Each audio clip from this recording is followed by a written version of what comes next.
My fiancé looked me dead in the eyes and said, "He makes me feel alive." I simply smiled and replied, "Then go die together." Within days, I sold the house, canceled the honeymoon to Greece, ghosted every single person in our lives, and watched as the woman who betrayed me ended up catching an STD from the man who supposedly made her feel so alive. I never thought I'd be the guy writing one of these stories. But 3 months ago, I was a man with everything planned. Wedding venue locked down. Honeymoon to Greece booked. House with my name on the deed. Purchased 6 months before I proposed. Diana had moved in right after I put the ring on her finger. Life felt like it was on rails, predictable, stable, everything lined up exactly how it should be. I'm 29, operations manager at a mid-size manufacturing plant outside the city. Good pay, solid benefits, room to move up. Diana's 27, runs her own event planning business. We met through work. She coordinated our company's holiday party 3 years back. We clicked. She was organized, ambitious, funny, made sense on paper, made sense in practice, or so I thought. The house was mine, my down payment, my mortgage, my name on everything. Diana contributed to utilities and groceries, but the asset was locked under my ownership. I'm not stupid. I'd seen enough of these posts on here to know you don't buy a house with someone you're not married to yet. She understood. Said she appreciated how responsible I was. That should have been a red flag right there. When someone compliments you for being responsible, it usually means they're not. 3 months before the wedding, everything paid for. Deposits down. Guest list finalized. I was working late that Tuesday. Came home around 10 p.m. Diana's car was in the driveway. She'd texted earlier saying she was doing girls' night with Isla and some friends from her gym. I figured she'd be tipsy, giggly, ready to pass out. I walked in. She was sitting at the kitchen table, sober, calm, hands folded, no phone in sight, just waiting. "Hey," I said, dropping my keys on the counter. "You're home early. I need to talk to you." That phrase, you all know what that phrase means. Nothing good ever follows it. I pulled out the chair across from her, sat down. My gut already knew. Maybe I'd known for weeks, and just ignored it. The late gym sessions. The phone flipped face down on the counter. The way she stopped asking about my day. "Okay," I said. "Talk." She took a breath, not a shaky one, not a nervous one, just a normal breath, like she was about to tell me what she wanted for dinner. "I've been seeing someone else." I didn't move, didn't blink, just stared at her. "His name's Troy. He's a personal trainer at my gym. It's been 2 months. She paused and I swear to God, she looked almost relieved like she'd been carrying a secret and finally got to put it down. "And I need to be honest with you. He makes me feel alive." Alive. That word. Like I was some kind of slow death she'd been suffering through. Like 3 years, a ring, a house, a future we'd built together was just existence. And this guy with a gym membership and a protein shake was life itself. I didn't yell. I didn't ask questions. I didn't demand details or beg her to explain. I just looked at her, really looked at her, and I realized I was staring at a stranger. 10 seconds of silence. She shifted in her seat, opened her mouth to say something else.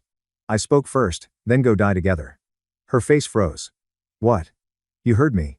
I stood up. Pushed the chair back in. "Go die together." "Wait. Can we just..." "No." I walked to the bedroom. Didn't slam the door. Just closed it. Calm. Controlled. Conversation over. Relationship over.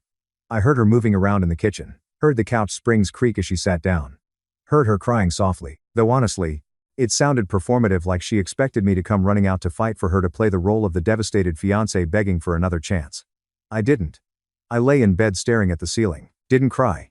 Didn't spiral. My brain wasn't processing emotion. It was processing logistics. The house, the wedding, the accounts, the ring. Every single thread that tied me to her needed to be cut fast, clean, no room for second guessing. She wanted to feel alive. Fine. I was about to show her what consequences felt like. By sunrise, I knew exactly what I was going to do. I woke up at 6 a.m. Diana's side of the bed hadn't been touched. I walked out to the living room. She was gone. There was a note on the kitchen table. "We need to talk when you're ready. I know you're hurt, but please don't shut me out. D." I crumpled it up and tossed it in the trash.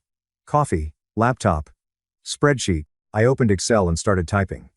House, wedding venue, honeymoon, joint account, engagement ring, mutual friends, family. Each item got its own row. Next to each one, I wrote the action required and a deadline. Everything needed to be done within 7 days, maybe less. First call. Realtor. It was 8 a.m. when I dialed. "Hey, it's me." "Yeah, I know it's early. Listen, I need to list the house today if possible." She asked if everything was okay.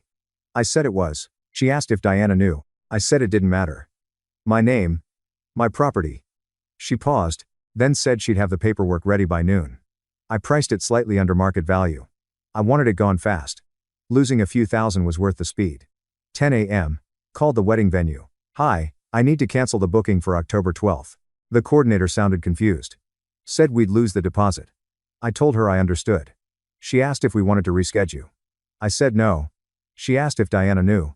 I said yes. That was a lie, but it moved things along. Cancellation confirmed. 10:30 a.m. Called the travel agency. Honeymoon to Greece. Flights, hotels, the whole package. Cancel everything. Same questions. Same deposit lost. Same lack of hesitation from me. Done. 12 p.m. I drove to the bank, pulled every dollar I'd contributed to our joint account. It was about 70% mine anyway. I made more, contributed more. Left her portion untouched. Closed the account entirely. Texted her from the parking lot. Take your half. We're done. She responded within seconds. Please, can we just talk? I made a mistake. I'm confused. I didn't reply. Didn't even read the rest of her messages. Just turned off notifications for her number. 2 p.m. Jewelry store. The ring had cost me $8,000. The jeweler offered store credit. I took it, bought nothing, cashed it out at a slight loss. Didn't care. The ring was gone. That's all that mattered. My phone kept buzzing. Diana called 6 times between noon and 4 p.m. I declined everyone. Then her best friend, Isla, started calling. Declined. Isla texted. You're being immature. Diana deserves a conversation. You can't just ignore her. Blocked. By 6 p.m., I'd gotten calls from 3 more mutual friends. All blocked. I wasn't interested in explanations, apologies, or mediation. There was nothing to mediate. She cheated. I left. Simple. I grabbed takeout on the way home, ate it in my car in the driveway. The house felt contaminated now. Every room had her in it. Her shoes by the door, her hair products in the bathroom, her stupid decorative pillows on the couch. I'd deal with all of it soon enough. I walked inside, tossed the takeout container, grabbed a beer from the fridge, turned on the TV. Some action movie I wasn't paying attention to. Just needed noise. Then I heard it pounding on the front door. I know you're in there. Diana's voice, loud and raw. You can't just shut me out like this. I turned the TV volume up. More pounding. I'm not leaving until you talk to me. This is insane. I took a sip of my beer. Didn't move from the couch. Please. Her voice cracked. We were supposed to get married. You owe me a conversation. I owed her nothing. She kept pounding, shouting, pleading. I sat there completely still, watching some guy on screen punch another guy through a windshield. 10 minutes passed. The pounding stopped. I heard her footsteps retreat down the driveway. Car door. Engine gone. I smiled, not because I was happy. Not because I was cruel. But because I was in control. She thought she could drop a bomb on my life and then dictate the terms of the aftermath. She thought I'd chase her, fight for her, give her the drama she was probably craving. Instead, she got silence. And silence, I was learning, was the loudest response of all. The family calls started the next day. My mom, 9 a.m. Diana's mother called me crying. She says you sold the house without telling anyone. What's going on? We're done. Don't contact me about her again. I hung up. She called back twice. I declined both times. Then sent a text. I'm fine. I'll call you when I'm ready. Do not bring up Diana. Then I muted her number. Not blocked. Muted. I deal with my family later. Just not now. Diana's father tried calling that afternoon. Blocked immediately. I didn't owe him an explanation. His daughter made her choice. Mutual friends started a group text. 8 people, hey man, we heard what happened. We're here if you need to talk. I left the group, blocked 4 of the numbers. The other 4 I kept. People who were more my friends than her, all of them too. I'd sort out who was worth keeping later. Right now, everyone was noise. 2 weeks passed. The house sold faster than I expected. Cash buyer, no inspection. Closed in 10 days. I'd already started packing my essentials. Clothes, laptop, a few kitchen items. Everything else could stay or get tossed. I didn't care. I was at work when my realtor texted. Closing confirmed. Congrats, I didn't tell Diana. Didn't see the point. That evening, I was at my new apartment, small 1-bedroom, minimalist, when my phone rang. Unknown number. I almost didn't answer, but something made me pick up. You sold the house? Diana's voice shaking. You sold our house. How'd you get this number? I went there today with my key. It's empty. There's a lockbox on the door. What the hell did you do? My house? My name? Not yours. You can't just. We were supposed to. We were supposed to get married. You were supposed to not cheat. Guess we're both dealing with disappointment. I hung up. Blocked the number. She called 13 more times from different numbers over the next hour. I blocked every single one. The next morning, she was waiting outside my work. I saw her car in the parking lot as I pulled in. She got out the second she saw me. Practically ran across the lot. I kept walking toward the building. Stop. She grabbed my arm. I pulled it away, kept moving. She stepped in front of me. You sold our house without even telling me. My house. I live there. Past tense. Correct. Her eyes were red.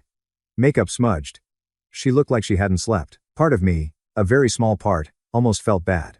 Almost. You can't do this, she said, voice rising. You can't just erase me from your life like I never existed. Watch me. I made a mistake. People make mistakes and people deal with consequences. You wanted to feel alive, right? I stepped around her. How's it feel now? She stood there, mouth open, like I just slapped her. A few of my coworkers were watching from the entrance. I didn't care. I walked past them, swiped my badge, went inside, didn't look back. Through the glass doors, I saw her standing in the parking lot. She covered her face with her hands, shoulders shaking. I felt nothing.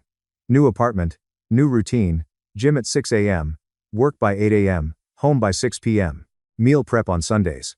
Everything controlled, predictable, mine. No compromises, no drama, no Diana. I didn't go out much, didn't check social media, didn't talk to friends, just existed in this clean, quiet space I'd built for myself. 3 weeks after the breakup, I ran into someone at the grocery store. Wayne used to hang out with him and Diana at couples dinners. He saw me in the produce section, walked over looking uncomfortable. Hey, man, he said. How you holding up? Fine, he nodded, shifting his weight. Look, I want you to know Diana's posting all over social media about how happy she is with Troy. I thought you should know. In case you haven't seen it, I grabbed a bag of apples. Good for her. You sure you're okay? Never better. I paid, went home, put the groceries away, sat on my couch, stared at my phone. I still had access to Diana's Instagram. She'd never changed the password after she gave it to me months ago when I helped her recover a locked account. I shouldn't look. I knew I shouldn't, but curiosity is a hell of a thing. I opened the app, her profile loaded. Recent post from 2 days ago. Diana and Troy at some trendy restaurant downtown. His arm around her, both of them grinning at the camera. Caption. Finally living my truth. Red heart emoji. I scrolled another post from last week. Gym selfie. Her in workout clothes. Troy shirtless in the background doing bicep curls. Caption found my motivation. Another them hiking. Another brunch. Another her laughing at something off camera with the tag at Troy Fitness makes everything better. I stared at the screen for a solid minute. Then I closed the app, felt nothing. Maybe a flicker of amusement. She thought she won. She thought she traded up. Let her believe it. Let her post about it. Let her convince herself and everyone watching that she made the right choice. I didn't need to convince anyone of anything. I tossed my phone on the couch, went to bed. Slept fine. The next week, a promotion opportunity opened up at work.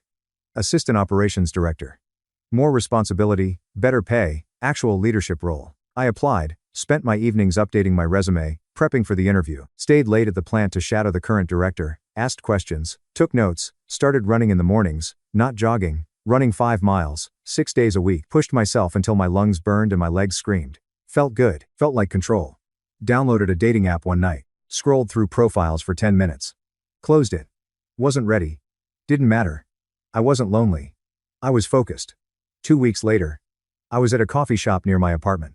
Saturday morning, just grabbing something before my run. I was waiting for my order when someone tapped my shoulder. Hey. I turned. It was Greg. Used to hang out with him and his girlfriend whenever we did double dates with Diana. Haven't spoken since the breakup. Hey, I said. He looked uncomfortable. Can we talk for a second? I'm good. Thanks. Come on. Man. Just hear me out. I grabbed my coffee from the counter. Started walking toward the door. He followed. You're being cruel, he said. Diana misses you. She made a mistake. We all make mistakes. I stopped. Turned to face him. She chose excitement over loyalty. I chose my future. We're done here. Dude. She's devastated. I walked out mid-sentence. Heard him call after me. Didn't stop. The texts from unknown numbers started picking up around that time. Can we please just talk? I need closure. Diana's writing style. I'd recognize it anywhere. Lowercase double question marks when she was desperate. Always please at the beginning. Deleted. Blocked. Another number. I know I hurt you. But we can fix this. We were so good together. Deleted. Blocked. Then her younger sister Piper started texting my number. No idea how she got it. Diana really misses you. She realizes what she lost. Can you please just give her a chance to apologize? Blocked. I changed my number after that. Kept the old one active just to see who'd keep trying, but gave the new one to work. My parents, the friends I actually wanted to keep. Clean slate again, 2 months post-breakup. My life was smooth, predictable, clean. No chaos, no drama, just steady, measurable progress. I got the promotion, assistant operations director, 10% raise, corner office, actual decision-making power. My boss took me out for lunch to celebrate. Shook my hand, said I earned it. I went home that night, ordered a good steak, opened a decent bottle of wine, watched a movie I've been meaning to see, celebrated alone. It was perfect. 3 months in, I was having lunch in the break room at work. Just me and a coworker, Felix, who knew the broad strokes of what happened with Diana. He looked at his phone, then at me. Dude, he said. I heard something about your ex through my girlfriend. I kept eating. Okay. Apparently crap hit the fan with her and that trainer guy. Like bad. I raised an eyebrow, but didn't say anything. Felix leaned in. I'll text you the details. It's pretty rough, man. I nodded, finished my sandwich, wiped my mouth. Cool. You good? Yeah. I went back to my office, closed the door. My phone was on my desk. Felix's text had already come through. I could see the notification. I didn't open it.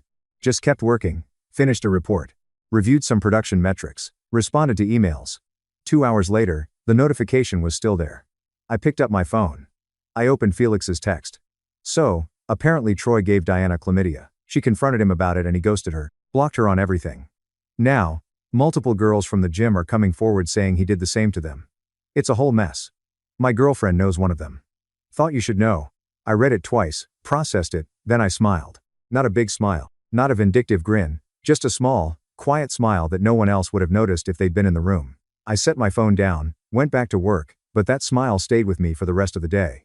She wanted to feel alive. Guess Troy delivered. Over the next week, more information trickled in.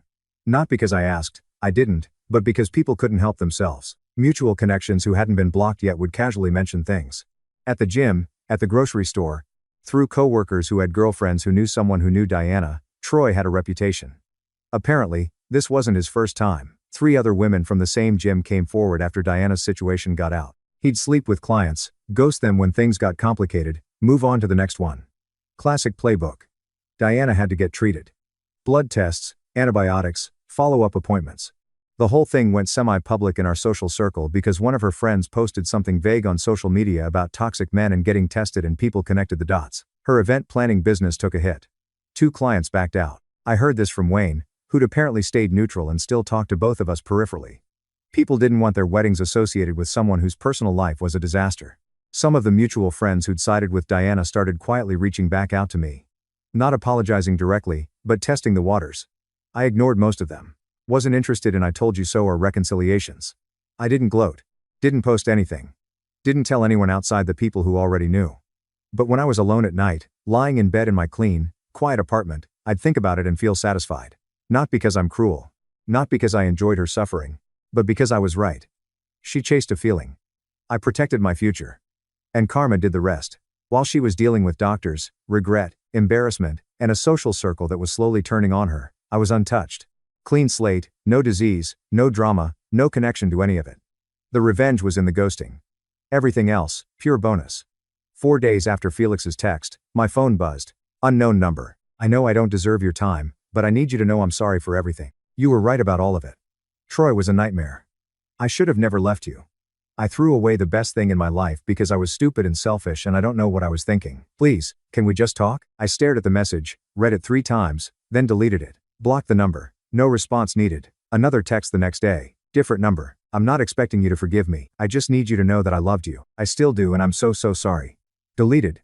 Blocked. She kept trying. 5 different numbers over 2 weeks. Each message more desperate than the last.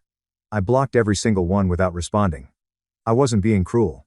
I was being final. 4 months post-breakup, I was at my desk reviewing quarterly production reports when my assistant knocked on my office door. Hey, she said, there's someone here to see you. Says it's urgent. Who? She looked uncomfortable. Her name's Diana. I felt my jaw tighten. She's in the lobby right now. My assistant continued. Should I tell her you're in a meeting? I stood up. Straightened my tie. No. I said. I'll handle it. I walked out of my office down the hallway toward the lobby, each step deliberate, controlled. This was going to end today for good. She was standing near the reception desk, thinner than I remembered, eyes red and swollen, hair pulled back in a messy ponytail. She was wearing jeans and an oversized sweater, nothing like the put-together Diana I'd known. She saw me and stood up immediately. Please, she said. 5 minutes. I crossed my arms. You've got 2. She took a shaky breath. I made a mistake.